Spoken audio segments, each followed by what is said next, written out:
Hello, and welcome to the Bamboo Lab podcast with your host, peak performance coach, Brian Bosley. Are you stuck on the hamster wheel of life, spinning and spinning, but not really moving forward? Are you ready to jump off and soar? Are you finally ready to sculpt your life?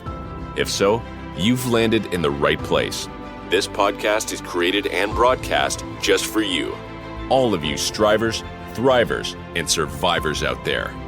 If you'd like to learn more about Brian and the Bamboo Lab, feel free to reach out to explore your true peak level at www.bamboolab3.com. Welcome, everyone, to this week's episode of the Bamboo Lab podcast.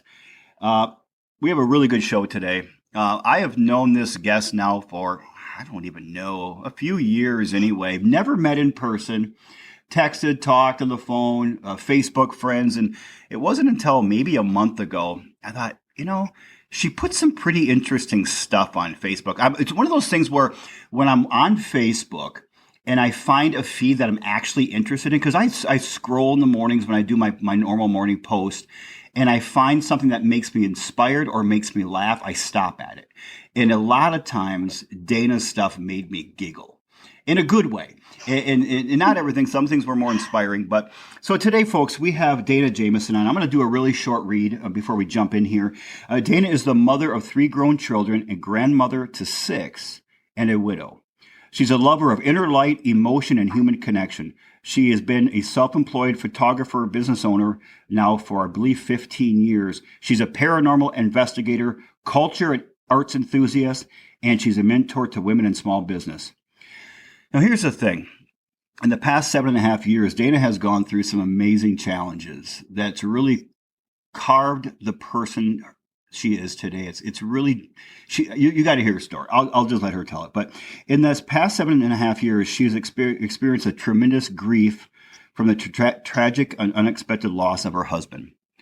I mean, that could tear anybody up. It would tear anybody up. But not only that, but she also had a lot of other things that happened, along with having to shut down a couple of photography studios, moving 10 times, nearly becoming homeless with a child at home. She lived out of storage units, moving pods, and friends' rental homes. And I want to share this because this is where her story started in the past 7.5 years. Now, she'll tell you where her story is now. But here's a part of her bio that I love, something she said in an email to me.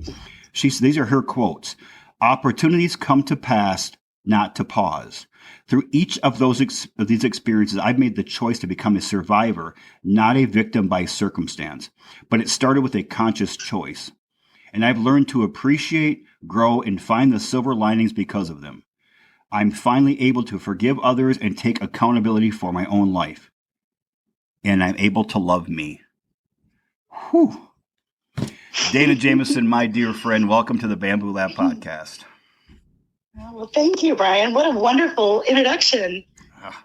Dude, when you sent me that email, I read that last paragraph so many times. I'm like, I almost want to frame that somewhere, put it on my whiteboard. That was powerful, man. That was really, really powerful. Oh, thank you. Oh, you're welcome. Thank you. That's I probably am a much better writer than I am a speaker, but I absolutely enjoy pouring my heart out and soul into things that mean something to me. So thank you. I appreciate that. Oh, you are welcome. Well, let's test your speaking abilities today. All right.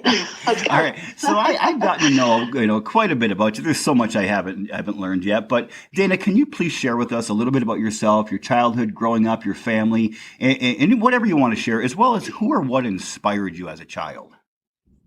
Okay. Well, that sounds like a loaded question, but I think all these questions are going to be loaded for you. I bet. Well, as you already mentioned, I have 3 kids. They're all adults and grown, and 6 grandchildren, and 1 out of the 3 are now married. My youngest baby girl is now getting married in June, and she's in her first year of law school. She's actually going to be 5th generation of lawyers and judges. So crazy legal ties and history there. Okay, let me stop you for just a minute. It's the videos with her that always made me laugh and giggle. Oh yeah, she's got this incredibly silly side to her, but she's a powerful little punch She packs a powerful little punch. That's awesome. So her genetics are great. She keeps me laughing all the time. I would imagine. Yeah. So, So on my mom's side, it's actually pretty interesting, and I'm actually the first granddaughter stemming from a German grandmother and a Hungarian grandfather.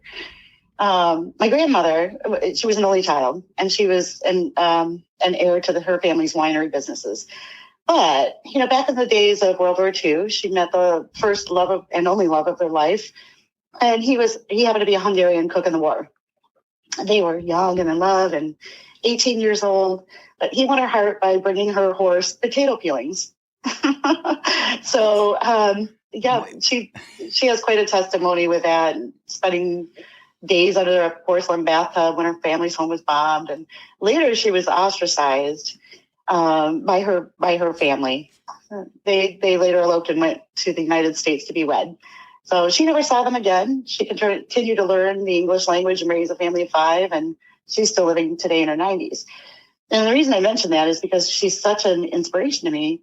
Growing, I didn't know that period of time in her life, but knowing part of her story that she'll talk about today gave me the inspiration to move forward in parts of mine. Wow. How come it can't be that easy today? Just bring some potato peels or skins to a horse. My grandfather won her heart by bringing her horse potato peelings. I mean, rations were tight back in the day of World War II, right? And that's it. That's all it took. And love is a powerful thing. I wouldn't be here today had she not made the decision to come to the States and, marry the love of her life. So I'm a product of that. My dad's side is great, but they're wonderful people, but I didn't have much of a relationship afforded to me. He died young as well, 33 years old. I was just 10.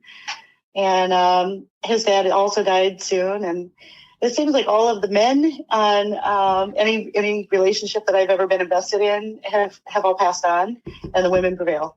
So unfortunately, that has had a very big impact on my life. But I did have a wonderful childhood, at least the first 10 years of it. Things changed tremendously after my mom got remarried and after my dad died. She was already seeing somebody. They remarried, and he was a detective in the police department. So here we go again, law, right? Oof, the law ties run deep. All within the first year after his death. So we were moved out to a horse farm way out in the country on a natural beauty road, miles from any neighbors. We worked the farm. We befriended the Amish. And we attended church 3 times a week, twice on Sunday. I was allowed to go on mission. I bet on Wednesdays as well. Absolutely. Yeah. Wednesday and twice on Sunday. So I was allowed to go on mission trips with my church, but I was forbidden to listen to any secular music on Sundays. It was a holy day after all, right? I wasn't really allowed to have dates or have very many friends outside of church. I kind of feel like it was like organized religion on steroids. But needless to say, I volunteered for every club and sport available at school. It kept me busy otherwise. But that's sort of the way I grew up. Okay. Where was it? What part of the state or country? Not far from here, actually. I haven't gone far from my roots. Have always been native to Michigan, and I just grew up in a little small Lincoln-Unisset town, which where I graduated with from a graduating class of less than 100. Yeah, me too. 70. I think ours was 76. Yeah. You know what's absolutely funny, Dana, is so many of the people I have on the podcast, and they share how many kids, what the size of their city was or the size of their town. I would bet 70 or more % of my guests have been from small towns. One person graduated in a class of 5 people and have gone on to do some amazing things. It's amazing what small towns produce as far as future talent and amazing people. Oh, that's so true, too. I think we're less distracted that way. We have more intimate connections. We have more time to do the things that really matter. And, I always said to my clients, I'm a small hometown girl with big ideas and big city life living, grandiose ideas that kind of come to fruition from time to time. And they, and they proved out both professionally and personally. So I happen to agree with that idea wholeheartedly. Dana, how old were you when your father passed away? We were 10 years old? 10. Okay. Mm-hmm. That's a tough age. That's a really tough. I think that's probably I was 4.5. My sister was, I think it was 11 when my father passed away. And I think it was much harder on her than it was on myself because, when you're young, you're a little naive about death. But when you're 10 or 11, you get it. And your father is incredibly important to a young girl or even to a young boy, too. But at that age, it's a pivotal moment. Sorry to hear that, man. No, that's okay. Honestly, he died unexpectedly as well. But, he he actually died in a car accident. But he had this need for speed and loved the action with sports cars, and he worked for a fancy company that gave him those luxuries every year. So it was totally unexpected, but and often a hard thing to go through as well. I went from being, and I was the only one, the only girl in my family. I have 2 younger brothers, and I'm the oldest. So I think I took it personally. Yeah, I think I took it personally.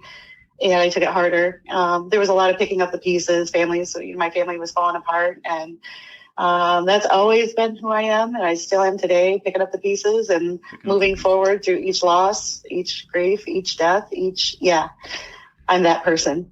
When you were growing up, then it was obviously right in the middle of your growth from childhood or from birth to becoming an adult. You lost your father. What did you or who did you find inspiration in at that time? What inspired you? Well, truly, my dad. Honestly, I think there's no other special bond that a mother has with a son, and also a father with a daughter. I don't know why that works out the way it does, but it does. And so, truly, my dad. I idolized him. It's a funny little backstory. I probably shouldn't tell this one. But my dad, he loved my mom dearly. There's no doubt about it. Okay. But my mom actually is, she has more of a European stroke, and she's dark haired, dark eyed. And, she has more of an olive skin tone complexion. So here I am, a blonde hair, blue eyed and fair skin. And that was always the mystery. Like, where did this one come from? But the funny, and you'd have to know my dad to know that there's humor in what I'm about to say, but he was really extremely funny. And he did actually mention to my mom probably in a moment that he was trying to be funny or lighten a mood or something like that. But he did tell her that, well, hey, if I couldn't marry a blonde, I'm going to make my own. And I'll be damned if he didn't. Right out of the gate. So, yeah, that was always a bone of contention, Oh, boy, how did you get so lucky? Yeah. Yeah, so truly my dad. Okay. And honestly, and that's just because I idolized him, and he was, he was a great inspiration to me, and he didn't take life too seriously, but unless he had to. That and the other person, and this is probably going to blow your mind, but back in the day, it was, my dad and Jesus. There's no 2 other men who could ever compare to anyone else growing up. Why? I guess probably because having a personal relationship with Jesus and the stories that I read in the Bible when I grew up. I've read it twice, by the way, cover to cover. Seemed to bridge the gap with my dad's loss, and help me heal what I couldn't heal myself. Without a stable father figure, it kind of provided me the moral compass, and I was able to get through some of my most rebellious teen years with conviction and hope.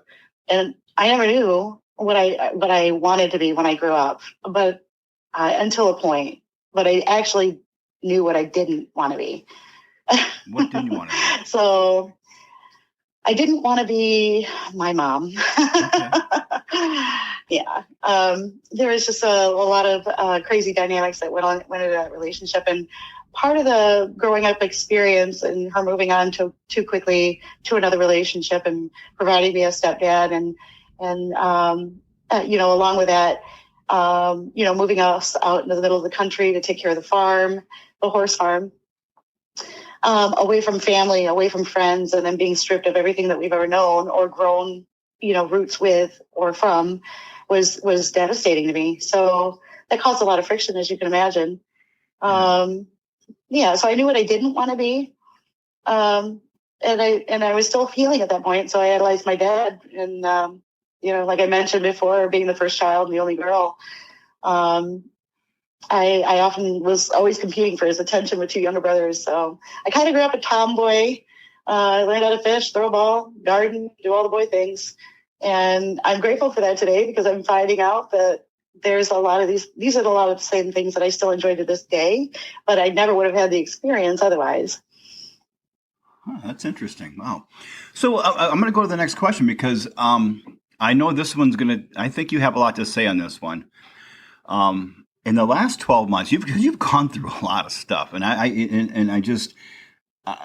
I'm so I don't know. Where do you begin, right? I don't even know. I mean, but I'm going to ask you. We'll start here. In the last 12 months, What do you think has been your greatest learning or learnings?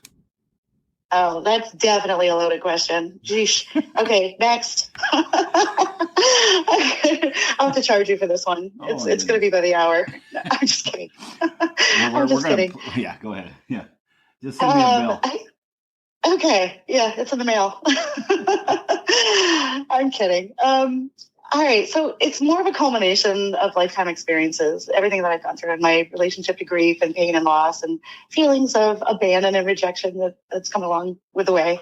Learning who I was outside of my role and other people's lives. That's a big one. Like if I'm not a wife, a mother, I'm not so-and-so's wife or so-and-so's mother or so-and-so's the cheer mom, the dance mom, the football mom, the whatever. Who am I? Right? Those questions. So learning who I was outside of that role has been really pivotal to me. I finally accepted that, the American way is not a dream, nor does it make sense. I finally accepted that A plus B does not equal C. Did that start when your daughter went on to law school and you became an official empty nester? Oh, God, no. No, that started long ago. No, it started long before then when I realized that everything proactively that I've done in my life to make the choices to lead to a result, it often doesn't lead to that result. So A plus B does not equal C. No, I mean the part where you said you're trying to figure out your role or who you are outside of other people's lives, these roles. I find that happens. It happened for me when Dawson went off to school and 2.5 years ago. And I'm like, who the hell am I now? I'm a dad still, but I'm not a day-to-day dad. And that was my primary role for 30 some years with my daughter and then my son. That's how I found it. So did you find when she went off to school that question of who you are was exasperated a bit? No, I actually think it started sooner than that. And with the transitional phases of accepting the loss of my late husband. And I think I had to transition from, wow, I'm not married anymore. I'm not. And what does this mean? And then I had to think, I'm not thinking bilaterally anymore. I'm thinking singly. And that came with a lot of grief. I transitioned from, so married thinking to single thinking. And then I also transitioned through titles too. So I'm not Mrs. anymore. I'm not, And, there's two Mrs. Jamesons. So, that often to me was kind of hey, I'm never Mrs. Jameson. Anyway, I'm too casual for that. Just call me Dana. But yes, transitioning through those titles. I'm not Mrs. anymore. I'm Ms. Am I Ms? I'm not. I'm just Dana. Just call me Dana, And so I think that's where the transition started with finally accepting some individuality and some ownership into who I actually am and learning again how to think independently and how to move through that process. But and some of the other things I think I've learned is that, no matter how hard you do the right thing and you put your efforts into expecting results, they're not going to happen the way that you think they should. I've also learned to be careful with what I wished for. That's kind of crazy, I know. But there was a point in my life where I actually prayed every single day for many years for God to intervene in my life and that something had to change. And it did. And now he's dead. By so that is something. It did change, but it didn't change in the way I expected it to. So this next part is a little hard for me to say, but it's a part of my story. It's part of who I am, and I'm not ashamed to tell it. So, Bob died by his own hand. I was left to cradle and console our kids, pick up the pieces, and carry on. This process, as you can imagine, has forever changed me. I no longer hold any resentments, though, towards anybody, because ultimately it just holds me hostage. And when I recognized that, I literally gave myself the freedom to make a choice and the permission to actually live my life and discover who I am outside of those identities that I created within me. So, obviously wife and mother being the most important to me, that was, family so important to me. So wife and mother were the two things I honored the most. Outside of that, it's like, yes, I'm a professional photographer. And yes, I'm a football mom, dance mom, cheer mom, all those roles that those hats you wear and all of that. But none of that even mattered if I wasn't a wife or mother.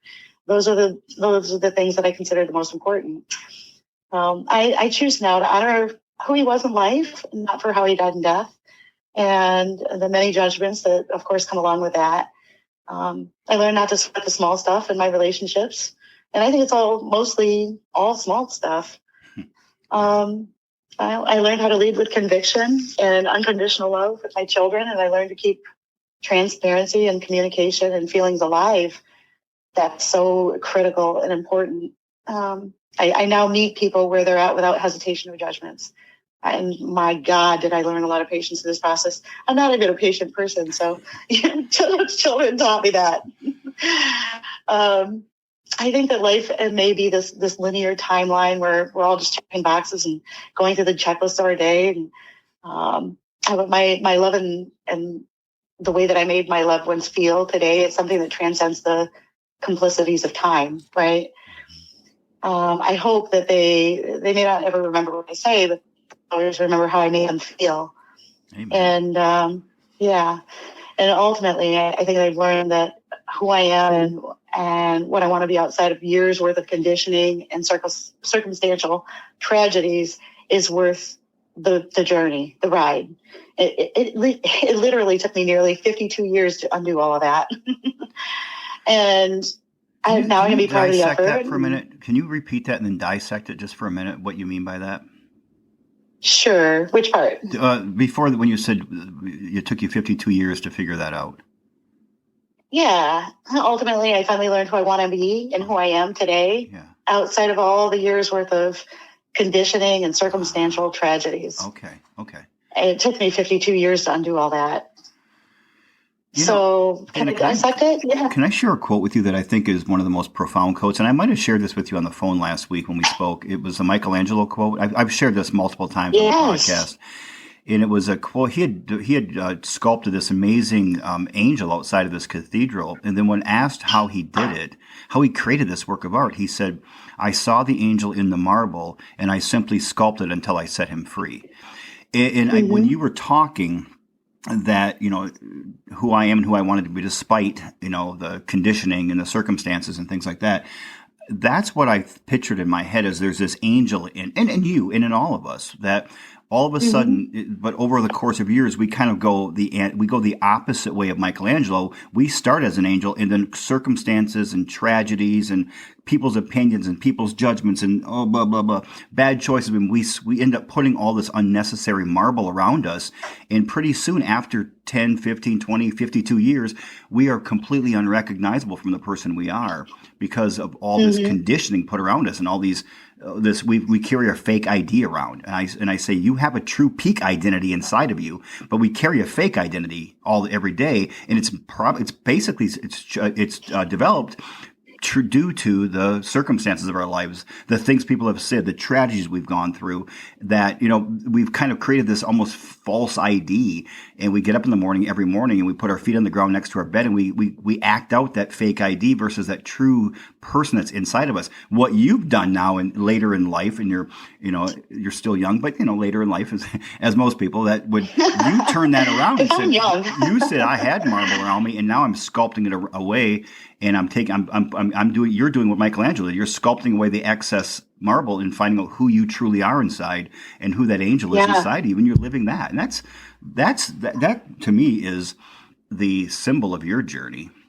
You got to look up that. You got to put that quote up, man. You got to pick that up and print it up and put it somewhere in your house. It's cool. It's my favorite quote of all time. Thank you. I appreciate that. Yeah, it's a lot of work. This journey isn't easy. It's been a lot of self-reflection. But I think I did. I started with a slab of marble, and then I've been chipping away layers, ultimately finding and defining who I am as a person and what I'm actually capable of. And I often find that I actually don't give myself enough credit. As an artist anyway, I'm constantly, I'm a visionary anyhow by trade, and looking at things in a way that most people don't see a masterpiece, but I feel like it's worth, it's reflective of who I am and what I've gone through. And that's just it. I'm chiseling away at it, defining who I want to be and who I am today. So that's awesome. So Dana, I'm going to forego the question I always ask everyone, because I think we all know what the most difficult thing you've ever gone through has been. But I would like to ask you, the audience out there, there's a person out there right now in the audience listening, and he or she is going through something incredibly difficult. Relative to them, it's incredibly challenging, and they don't know if they can get through it. They don't know how they're going to get through it. It could be something that you face, a loss of a loved one. It could be a financial issue. It could be a depression. It could be a number of things. What would you say to that person right now to give them some hope that, hey, you can get through this? What are some things that you've done?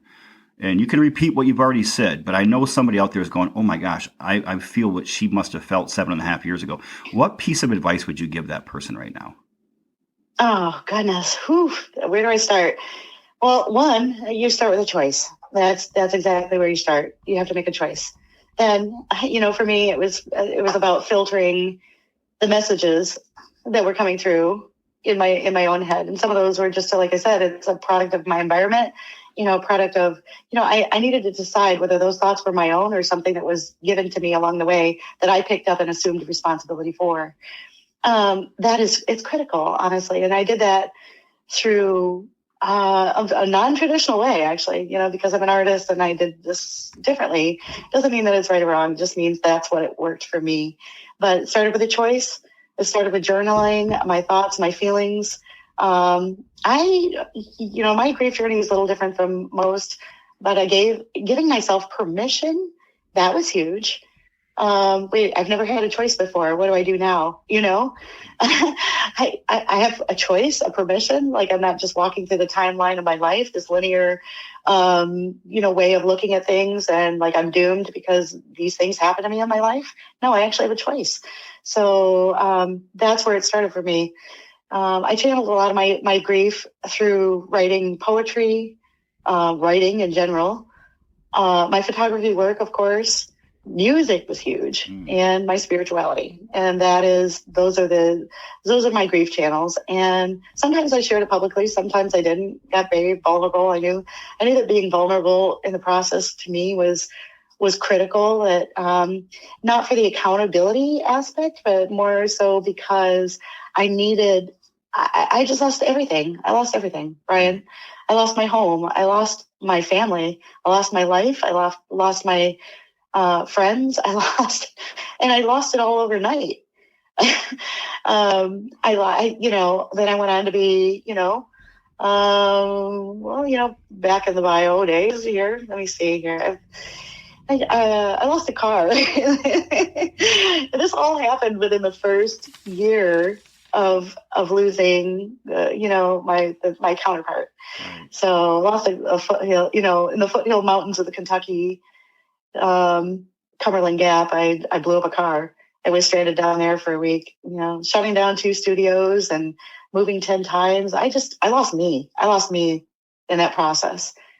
These are all things that have happened to me. And, but there's been a lot of stories that have been woven in through the course of my life that have provided my healing points and the journey. Like I talk about spirituality, right? Mm-hmm. I damn near gave up on God.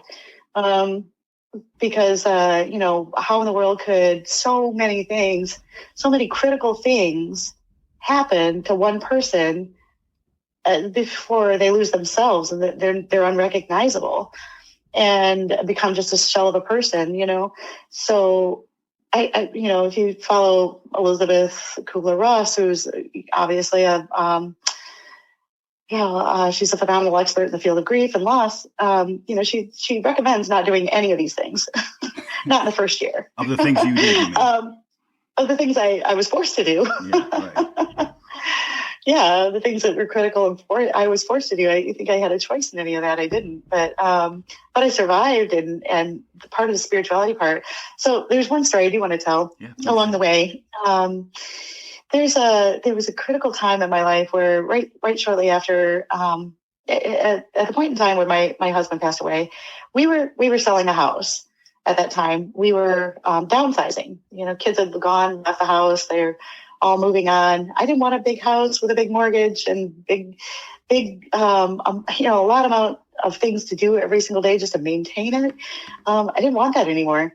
And we were at a point in time in our lives where we were moving on to the last chapter, the last phase of, what's it going to be like now? I'm sure grandkids are going to come. Kids are going to graduate with degrees. Our life is going to change. And then that's when he passed away. Unfortunately, the house fell through. It didn't sell. The next 10 months, it sat there as an empty shell of a woman. And I had to look at it every single day.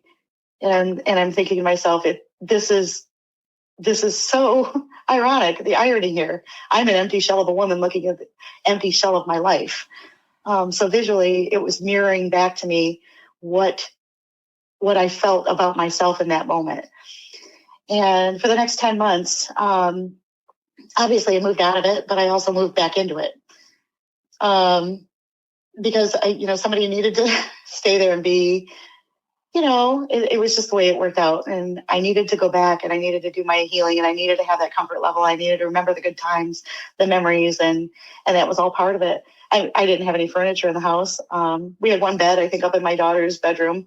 And my daughter and I moved back into that one bedroom upstairs. And we got through it by, we played Christmas music every single day for 365 days. I remember you telling me. We made shadow puppet figures on the wall every night because the silence was deafening.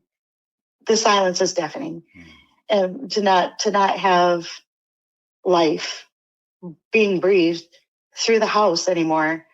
There wasn't joy. There wasn't laughter. There was only these moments that we created for ourselves.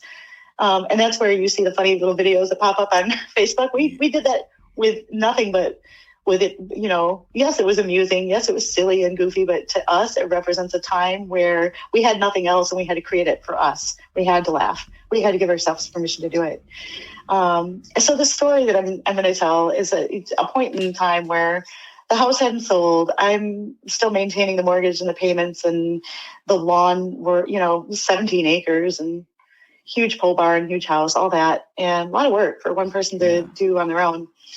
I just happened to be at a real low point that day, and my brakes, I think, went out on the car.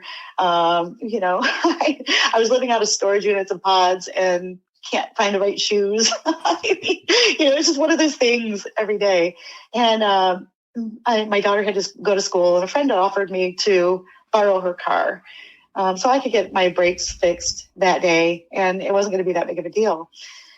Well, it's just a horrendous day, She says, but first you got to take me over to this gig that I'm setting up for this event, and you're really creative. You can help me with that. And while I was there, I bumped into a friend of mine, and she said, "Hey, Dana." Oh, I should probably say that my lawn hadn't been mowed. There was a crazy event there that happened too, where I took my lawnmower in, and they actually stole my lawnmower. So they wouldn't return it.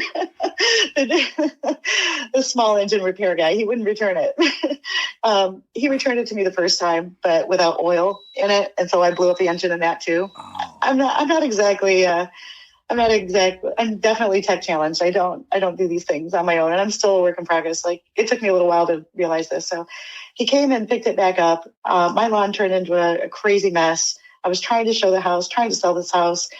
My lawn was getting deeper and deeper and thicker and thicker. I was at an unbearable breaking point that day, and I knew I had a showing coming up on the house. I knew I had a lot riding on it. And I bump into my friend who's now with me, and she asks me, "Hey, did you ever get your lawnmower back? How's your lawn looking?" And I just burst into tears. I ran out of the building like an idiot, and and then I just ran, and I just kept running. There was just no reason to my rhyme there. It didn't make any sense, but it made sense to me at the time.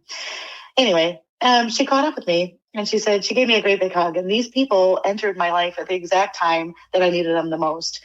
This is just some random person, some random acquaintance. Anyway, fast forward, this happened to me over and over and over again through the course of all these low points and low moments. People kept showing up and they're not people I know very well. They're not people I asked to show up. They're not people that even know my story very well. But they kept showing up, and they kept doing the thing and saying the thing and all the things that meant the most to me. And sometimes it was nothing more than just a hug. I saw your car in the parking lot, or, hey, I wanted to stop by and just see your pretty smile again. These were just the simplest of things that people could do, and people did them. But that day, the day that I'm describing, the crazy day, excuse me, was one of utmost importance. And, it was another very teachable moment for me. I was scared already. I was vulnerable already. I was working through a process that I didn't know how to trust people. I didn't know what to do. And I lost everything I could. But through this process, I got home that evening, and I went to collect the mail, and my entire lawn was mowed. It was mowed. All 6.5 acres and 60 bags of grass. 60 bags.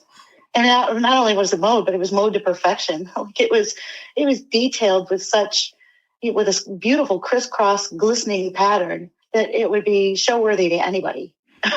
And that was, it took my breath away. I mean, so much so that I'm already an emotional person, and I'm already, I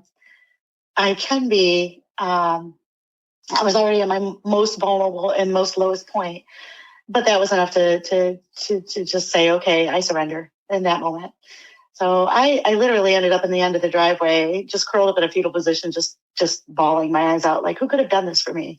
Who would care enough to know my needs before I even mentioned them to anyone? And who would have known that that's the one thing in my life right now that would have brought me any joy at all? Just something simple, but something so magnificent and hard and challenging, like 60 bags of grass, mowed perfection, crisscross, glistening, gleaming lawn. It meant the world to me in that moment. And so the story goes on. I'm like, I have no idea who did this. I have no idea what kind soul took their time to do this. And I had my phone shut off. I wasn't taking calls, texts, emails. No one could reach me. And I finally decided to turn my phone on and check social media for a quick hot minute. And there was a message that popped up. Somebody not connected to me in my friends, and they were trying to reach me and said, "Hey, you don't know me, but today is my 5-year anniversary." And I woke up thanking God for the people in my life and the sobriety that I have. I'm not a good guy. I've done bad things. And I want you to know my story, but I woke up today feeling like I am so grateful for my life that I wanted to bless somebody else for it. And a little birdie happened to reach out to me and say, I know somebody that's really struggling. They could use your help. And he showed up unannounced and did it. But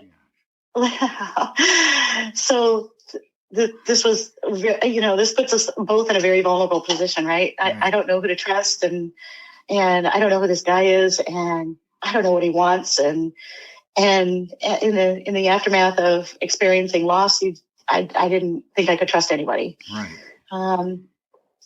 Yeah. So we developed, the story goes on, we developed this relationship. I ended up hiring the guy. He's an ex-parolee and was in prison. Very bad guy. He was actually going out of this world, death by suicide and death by cop. So that enough? If that doesn't scare the hell out of you, like, I don't know what does, but scare the hell out of me. I mean, and not to mention, he's not a pretty sight, right? He's got lots of crazy tattoos and they're all over his face and he's, you really can tell this is kind of a worn, rugged guy. He's seen his years, but we've developed this friendship. And I laid down the ground rules right away. Like, okay, if you're going to work for me, this is the way it is, right away, have my guard up, my walls. But he abided by them. And he was so generous with his time. He showed up weekly. He showed up on time and he did the work. And I developed a trust level with him. So I would bring him, iced tea, and we'd sit on the porch and chat about life. And he apparently knew of my husband. And we had some different things in common, or they had some different things in common, unfortunately. And my husband, my late husband, actually suffered tremendously. He had a back surgery once, and he suffered tremendously with migraines. So he did have a stint of addiction that kind of wove deep for a number of years with opiates and Oxycontin specifically, and then later on a brief stint with cocaine. Okay. So that led him to the program, and that's where we discovered we have this network of amazing people that truly are going to be able to help in a way. So he got involved with AA, and I got involved with Al-Anon for a lot of years, and it worked really well for both of us. But Kevin, the ex-parolee guy, obviously was, he had been through the program as well. And so when he reached out to me and he said, I know your husband, I kind of had an idea why, what's the connection here? And then I realized that through the course of getting to know Kevin and hiring him independently and seeing the rehabilitation in his life and the spark in his eyes, and he would literally, he thought it was cute. I'm a little biased, okay? I'm a photographer, right? So, but he would send me these pictures of eagles out in the woods and or landing in a field, and they were all blurry and crazy distorted, but he was so excited. He was excited to breathe life again. And he was excited that God gave him another chance and that he was able to give back to people in ways that, that meant something to him. We were sharing and breathing this life together, even though we were totally different people. And I realized through that process that, maybe we're not so different after all. All of us, we're not so different after all. So Kevin was a pivotal moment in my life. I ended up selling the home eventually. He ended up moving closer to his family across state lines. And I thought we'd just keep in touch, became social media friends and that kind of thing. And one day I was on the phone chit-chatting away with another friend, and she said, since Kevin died, and my heart stopped. It just stopped. It just stopped. I mean, he was, what do you mean Kevin died? He said, yeah, he went out of this world. He checked out again. He decided to go back to his old ways and crossed the threshold, and they found him laying on the lawn. Oh. That devastated me to know that we were not so different after all. And to see that he's no longer a part of this world anymore, it breaks my heart. Oh. So, goodness. Yeah, I know that was kind of long-winded, but sorry about that. No, that's, when you had sent me some information, and I saw, I didn't understand that part of the story, but now it makes complete sense of who he was. Oh my goodness. One of the things I do want to make a correction, though. I think when I was reading your bio at the beginning, I did say that you lived in storage units and pods. You lived out of them, not in them. So if I said that, please correct me. I lived out of them. You didn't live in storage units. One of the things that really hit me, what you were talking about, Dana, was when you said that you and your daughter during, the house was deafeningly, how do you say that? Yeah. Anyway, silence was deafening. Silence was deafening in the house, and you guys made these moments, these happy moments, dancing and singing Christmas songs in 365 days a year. Mm-hmm. And I think about that simple, and that's the thing when I'm talking to somebody like you and having the privilege of interviewing you like this. I look for moments, or I look for like points that I can go, my God, That makes so much sense, and I want to capture that for the audience. I mean, maybe it doesn't resonate with everybody, but I think it will for quite a few, is think It's the about simple those things. days, when you're down, or those moments in life when you're down. And Mm-hmm. yesterday or last week's guest talked about, the power of moments, and think about how Mm-hmm. you can create these moments. It could be just putting on a song that you love.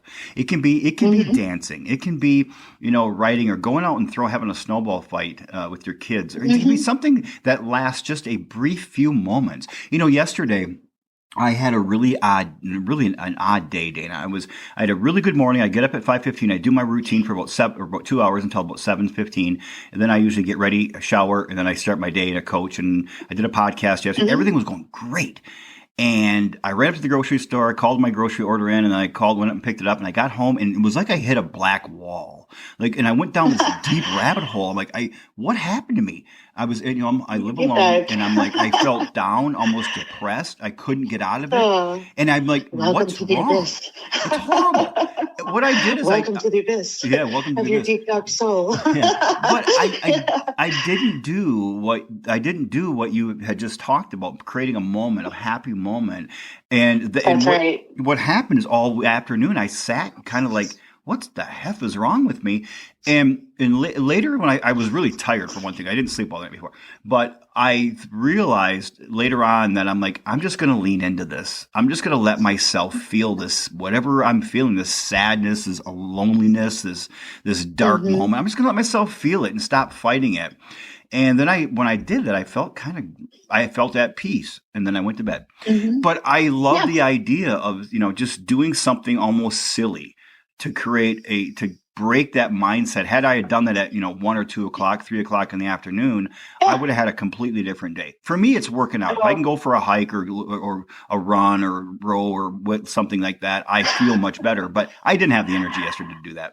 I did it in the morning yeah. anyway, so I was done with it. But I love that for everybody to think about. What can you do that's kind of fun and silly for even just a few moments to break out of that little rut you're in, and do it before you get too deep. Because by the time I realized I had to lean into it last night, I was too deep into it. I just kind of sat here. Thankfully, I got to text my son. He called me a couple times, so we talked. That's good. And right around the time I was going to bed at 7 o'clock, my daughter FaceTimed me, and who was on the other line is little Jack, my grandson, and because Aw. they were upstairs in the room that I sleep in, and he was like, "Grandpa nap, Grandpa nap," and so he wanted to talk to me. Aw. He didn't talk to me; he just ran around. But it was just that it was like, okay, that's all I need. I can go to bed now.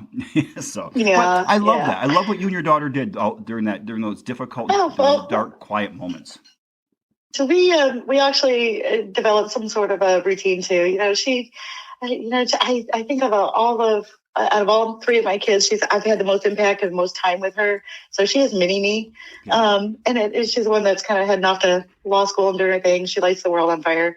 It's often so much fun for me to talk about her. But I know that because we know each other so intimately, she's seen me literally at my worst and my best. She often picks up on the social cues that not a lot of people do. And for me, it's just sometimes it's just a little side eye, or we have this thing, she'll do a little side eye thing and kind of blink at me like, you ready? Mm-hmm. And then we just break out into this random dance party thing, that's crazy and silly and it's ridiculous. And then another thing that my family had to witness over Christmas. It's funny when your kids move out and are gone and now they're, it's like that intention or that connection intensifies. The more you can't see them, the more ridiculous you are when you do see them. Or at least that is the way for me. But so she walks through the door. It's Christmas and my entire family's here, all the kids. And my youngest daughter walks through the door, and we have this thing where we embrace in a long, absorb each other's energy hug, and it just feels so wonderful. And not to mention, she's almost damn near 6 foot tall. I'm only 5'5", so She does seem tall. this is like, no, she's 5'10", 5'10" and a half or something crazy. So she's hugging short little me, and she's often commenting about how short I am, and I'm like, I'm not that short. And then So we get the giggles out, and then it begins. She wraps one arm and it's tighter, and the other arm is tighter, and then her chin is literally pushed into the back of me, and she's wrapping her body around me in weird ways, and we have this thing where we both say it, must get closer, and that's the one thing that we do that's crazy. And the rest of us, we're just wrapped around like this,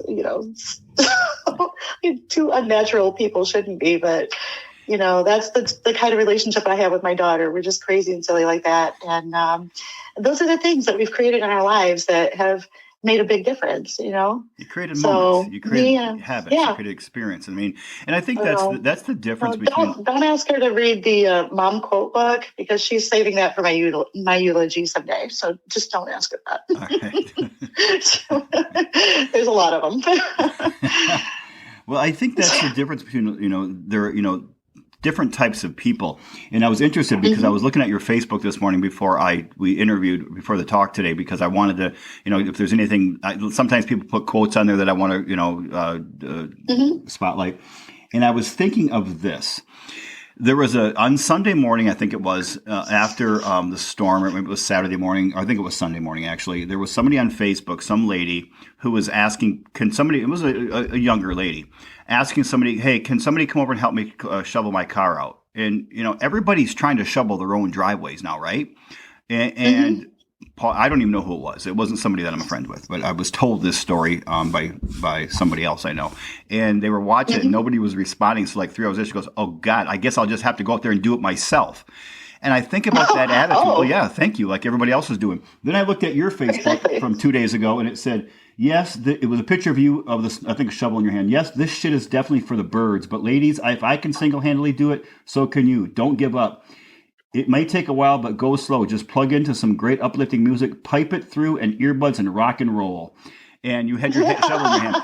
And here's where I'm going with that. You talked about your grandparents, your grandfather giving your grandmother potato skins or potato peels to the horse, and that's what made. And you have these stories in families. And a lot of times it goes back 2 or 3 or 4 generations where you talk about the grit of the great-great-great-grandmother or the great-great-great-grandfather. I hope you know, Dana, by the shit that you've gone through and how you've handled yourself through this, you know that you've created a legend out of yourself for your future grandchildren, for your grandchildren, your future grandchildren, great-grandchildren, great-great, and great-great-great-grandchildren down the road. They're going to be talking about Grandma Dana, this lady who lived in Michigan and went through all this shit over 1 year. She had all this stuff happen to her, and this is how she came out of it. I hope you realize the legacy you're creating. That actually just gave me... I have chills and goosebumps from head to toe. Well, and honestly, Brian, that's the best thing that anybody could ever acknowledge me for is, a life worth living, a legacy that I left behind, the stories, the way I made them feel like that. You believe this. And I 10 years ago, if you would have said manifestation or, the book, The Secret, a client bought me the book, The Secret, probably 15 years ago. And I read the first 2 pages and I threw it away. I said, this is bullshit. This is, I loved it. This is what I said. This is psychobabble bullshit. I threw it down. Never read it.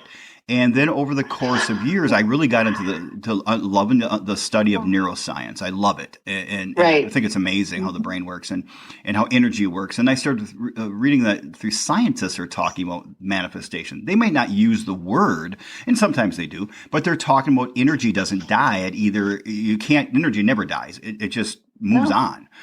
And what are people? It just changes form. It changes form. What are people? What are thoughts? What are feelings? They're just forms of physical energy.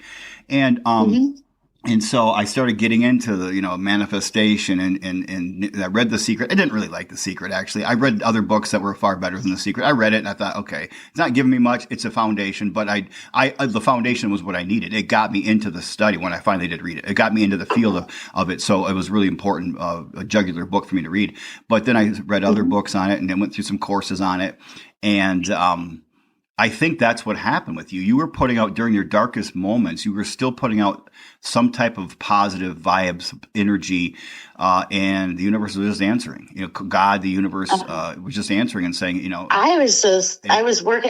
had to create the intention, give myself permission, make a choice, and then create the intention that this is actually something that I want and I desperately need, So I think that was part of it. But, like even with Kevin, that was a complete, oh shit, be careful what you wish for a moment, Right. But later, I realized that we're just not so different after all. We're just two human beings with very, very different life circumstances and the way it turned out. But deep down inside, he was a human being too, and he had been rehabilitated and all of that was, so does the universe have my back? Probably. Yeah. It does. I think it's safe to say. You said people kept showing up at your lowest moments. I mean, that's exactly the universe having your back. And I can't agree with you more. When the pleasure or the benefit, one of the many benefits of my career is I get to talk to people, not just in the podcast, obviously, but one-on-one all day long coaching and getting to know, tens of thousands of people over the past quarter century. And of coaching, and I've realized, when you dissect it, there's not a lot of difference between people. There really isn't. You can look at a homeless person or a wealthy person. You really break it down. When you get it down to keep asking the questions and get deeper and deeper and deeper, they have the same insecurities, the same fears, the same ambitions. They're just manifested differently. They, energy in different form. It is. It's crazy how, when I've learned that, I was a very judgmental person. I really was. Probably until 10 years ago. Yeah, so was I. I don't even know. 7 years ago. Then I started really realizing, what am I doing? I mean, that person is because when you start to talk to somebody, when you really have an intimate conversation with somebody, no matter what your political, religious, it doesn't really matter the differences that you face on the outside or you share on the outside. It's what you are at the core. And at the core, we are very, very, very similar people. We're very similar. We really are. I mean, I have people who on the outside look like they're extremely successful, happy, wealthy, great family, and they're crying on the phone with me. Then I have people on the phone who are just, when you meet them, you think they're just down and out. Then you talk to them and they got a ton of ideas and they're intelligent and they're wise. They're not necessarily content where they are in their lives, but they have the confidence that they're going to get out of it. And they have this ambition and drive. It's like, you know what? It's down at the core, we're all so similar. We really are. And I wish the world could see that. I don't know where, Yeah. Well, I mean, I think you can't make a change unless you recognize where you've been and who you are and how it's impacted or affected you. But there's a part of my life where probably the latter half of my marriage was I just became this robotic shell of a woman, walking through I was critical. I was judgmental. I didn't have any patience. I'm tapped and didn't understand, why can't I make life fit within the parameters of these boundaries that I accept for my life, and they're safe boundaries. These are, but it all goes back to dissecting. Hey, are these my thoughts? Or are they somebody else's? Is this what I truly want for my life? Is this mine to own, or is this somebody else's to own? These are all the healing points that I had to walk through and work through in order to realize that, hey, you know what? I might be part of the problem right now, but I can also be part of the solution, and that starts with me. So, that's, that period of my life was definitely reflective of what you're talking about.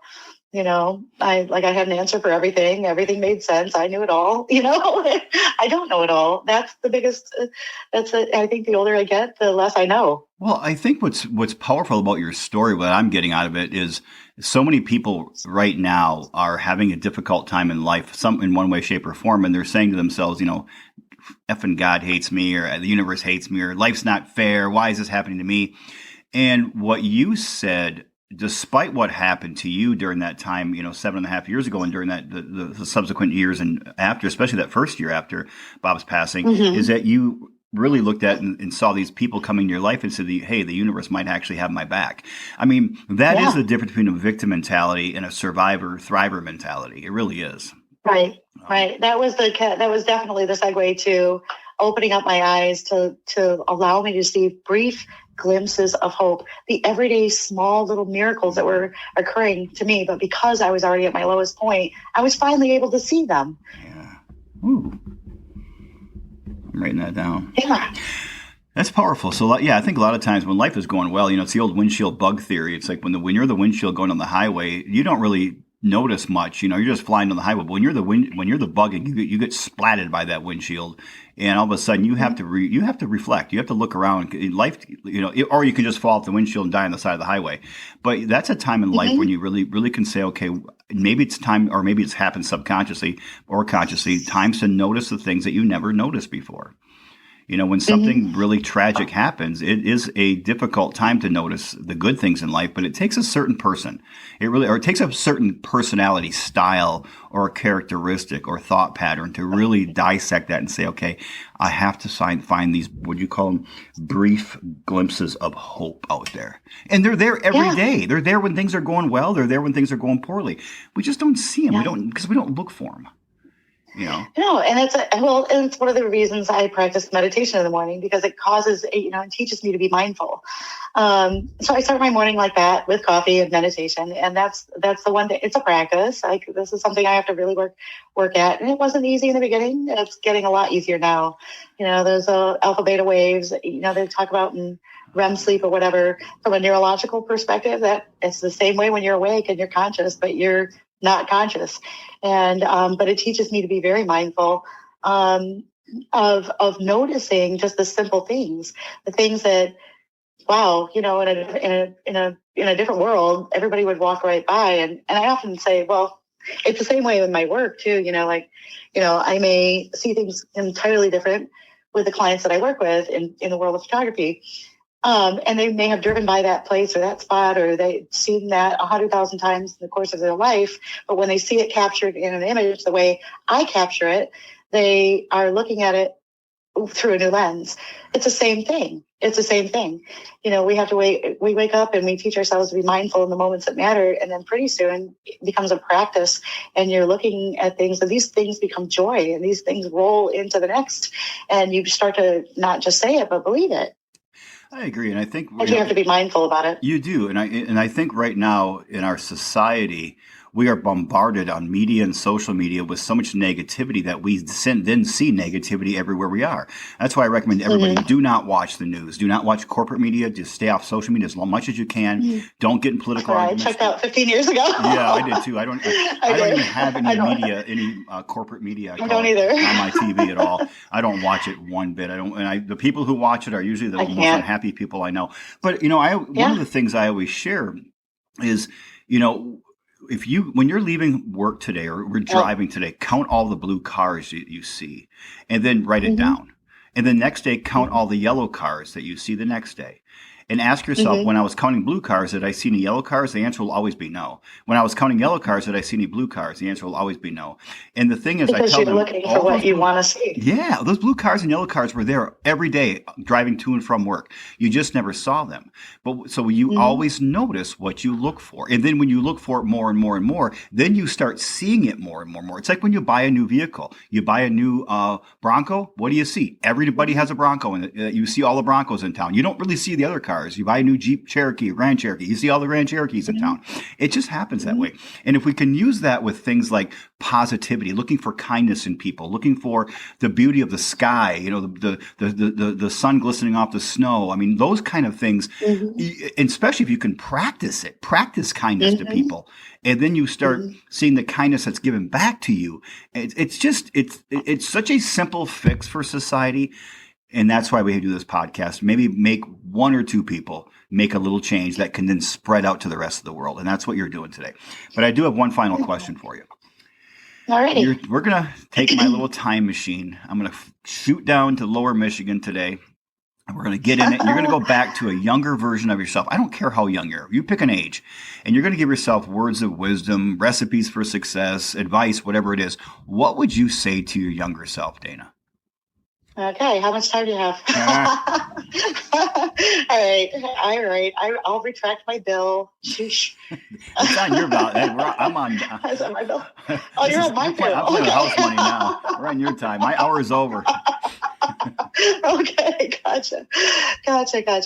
I would go back to my younger self. Let me see, younger former self. So this is a point in time where I feel like I'm most vulnerable, and I'm talking to the young woman that I used to be. I would tell her that you're beautiful, despite what self-destructive messages are playing through your head. You got to silence the critic. You got to work hard at it. Not everything is as it seems, I promise. Even some of the most horrendous things that you'll experience in life have silver linings, and they're here to bless you greatly later, but mostly in ways that you can't even imagine. Toxic cycles are definitely meant to be broken. You got to be brave. You got to break them. You got to find the inner strength to work through everything that these challenges, they don't come to pass. They're opportunities in the here and now. I would tell that young woman that you're a student, but eventually you'll become the teacher, and that this role is always interchangeable. So be humble and accept that this is a learning process. I would, there's so many other things. The A plus B equals C, I've already talked about that. This life will change. It does have key players in it, and the ones that you love and you value and you feel safe and secure with, it changes. It's okay. You'll be okay. And life is definitely, I know this sounds cliche, but life is about the journey. It's not the destination. I would love to tell that young girl that you're going to make a lot of mistakes and you're going to experience a lot of triumphs beyond your greatest imaginations. But ultimately, you'll have a life that you've truly lived. And there's no greater tragedy than watching a living person die slowly than actually die and leave an unfinished life behind. Don't sweat the small stuff. It's all mostly small stuff. Life is a day at a time. There's no other guarantees than the one we live in. Aside from that, all bets are off. Wow. I couldn't even write all that down. That was great. Oh. I'm going to have to I'll have to type up or print out the transcripts from today's show. Okay. That was beautiful. Those are my clients. Oh, well, thank you. Those are my closing thoughts on that. But I've done a lot of work. I do this self-reflection daily. It's hard. Sometimes I have to question myself, but these are some of the biggest things, the biggest takeaways I've seen now at what I 50, two, almost two, 52, almost. Oh, come on. It's hard. I'm going to be 57 in 2 months. Every year is better than the year before. No one wants the age. No one. I'm still a kid at heart, so it's all good. I didn't think I minded aging until now. When I'm watching movies, I always say, I'll Google a person. How old is that person? Because I was watching. What was I watching? I think it was last night I was watching. What the hell was I watching? Oh, God, I can't think of the actor. Oh my gosh! And I was like, how old is that person? And I Googled it. It was like 54. I'm like, oh no, they were 56. They were exactly my age. They were 2 months younger than I am. And I'm like, that person's still got a lot of spunk, and they're just kind of starting out. And I'm like, hey, I still got a lot of time. But so it must bother me a little bit that I'm aging, but I don't think of age that much. But it must bother me because I do Google all these actors' ages all the time. God, I can't think of the show I was watching last night. Anyway, I think progressively we didn't, I don't know if men do this as well, but I think women progressively are ultimately trying to silence that inner critic, like what comes with age and what happens and where will I go and who will I be, and am I at a place in my life where I wanted to be, and that benchmark thing. Oof. That's critical. That's hard. Yeah. When you don't think that you've gotten to where you want to be, but you're still living life a day at a time, because that's all we're ever guaranteed, So I try and silence that critic too. The one thing I've learned though, Dana, in my life, talking to so many amazing people in my career, is that nobody thinks they are where they want to be. Nobody believes they're where they want to be. They always think they're not at the benchmark they thought they would be at, no matter where they are. So it's all relative, but nobody thinks they're where they should be. And that's so crazy, because where they might be somewhere more financially off than other people, but then emotionally they're stuck somewhere, or their marriage is stuck somewhere, or their health is stuck somewhere. Or their and it's not a family competition or a race. It's just it's not a competition or a race. I have to constantly remind myself that I'm exactly where I need to be, where I'm supposed to be, and when I'm supposed to be. And all of this is designed and orchestrated in a way that unfolds and plays out in my life for my benefit and for others. I agree. And I think if you could ask yourself the question for anybody is, if you were the only person on this earth, would you be happy where you are right now? nobody to compare it to, no cynics, no critics out there, no skeptics, no other person's input. If there was nobody else on this earth to judge you or to be judged, you to judge yourself against, would you be happy where you are? Most people would say, yeah, I'd be pretty happy. Because unhappiness comes from our judgment of where we are in comparison to others in one area. But we don't realize we live in a multitude of areas of life.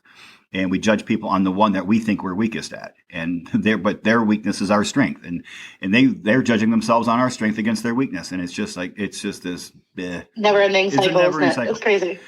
Yeah. All right, my friend, we're ready to wrap up. I can't thank you enough. This was one of the most heartwarming stories or chats I've had on this podcast, and this is episode I think 111. And oh my gosh, no way! Yeah, I think this is 100. I think it's 112. But one we had to delete for security purposes of the person's. They were family member was in the military and they couldn't. Some top secret mission. They had to take everything off. So we're technically 112. Gotcha. It's 112th interview, but it's 111 show that we show on the podcast. So, gotcha. Yeah. But I just, it was the moment that it struck me that this was so heartwarming was when you were talking about that year after Bob passed on. And it was like, okay, This is a woman who's leaving a legacy for her family. Like, this is the woman that they're going to tell stories about down the road. And I think that's the greatest thing a person can possibly do on this planet is to leave a legacy of honor and strength and grit and courage and love to their family members. And you've done that, my friend. You're doing it. Thank you. Thank you. I really appreciate that, Brian. That means the world to me. Well, I just thanks for coming on today. I know you're busy. I appreciate you taking the time, and thank you for being such an amazing guest on the Bamboo Lab podcast, Dana. Oh, you're welcome. You're so welcome. Thank you for the opportunity, Brian. It's been a pleasure. Oh, thank you. All right, everybody in the Bamboo Pack, I do want to leave you today, but before I do, I want to share something that I shared at the beginning, because I think this is a perfect way to segue into the wrap up here. When Dana emailed me this morning, last night, she's a late night person. I'm an early morning person. I got it when I woke up. And the quote that I started the episode with, the show with, opportunities come to pass, not to pause. Through each of these experiences, I've made the choice to become a survivor, not a victim by circumstance. But it started with a conscious choice. And I've learned to appreciate, grow, and find the silver linings because of them. I'm finally able to forgive others and take accountability for my life. And I'm able to love me. Perfect way to end it, everybody. Hey, thank you for tuning in today. I appreciate each and every one of you. I hope you know how much the growth of this podcast is all due to all of you out there and to the amazing guests. I'll see you in a week. In the meantime, please get out there and strive to give and be your best. Please show love and respect to others and back to yourself. And please, by all means, live intentionally. I love and appreciate each and every one of you.